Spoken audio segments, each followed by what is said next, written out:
So this is the day 7 for the concept for the UPSC preparation. East India company का territorial position था और salt tax था, वो क्या चीज़ थी। तो देखो, जो टैक्सेशन था सोल्ट पे, वो एक कॉमन प्रैक्टिस थी लंबे टाइम से। और जो टैक्स लगाया जाता था नमक के ऊपर, वो प्रिवेलेंट था even during the time of Chandragupta Maurya. इस टाइम पे साल्ट टैक्स कलेक्टर होता था, जिसको लवन्य दक्षक बोला जाता था। और जो प्रैक्टिस थी आपकी कलेक्ट करने की टैक्स, वो कंटिन्यू की गई during the Mughals and later on the British east India company के टाइम पे भी यही प्रैक्टिस फॉलो की जाती थी।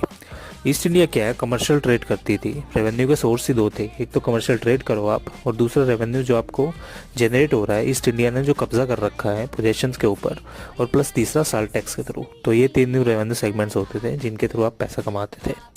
और ये गवर्नमेंट भी का भी अलग अलग सिस्टम था, जो ये अपने हिसाब से चेंज करते रहते थे। सेंट्रल और प्रोविंशियल लेजिस्लेचर्स में कैसे काम होगा और कौन किसके अधीन आएगा, ये सारी चीज़ें यहाँ देखी जाती थी।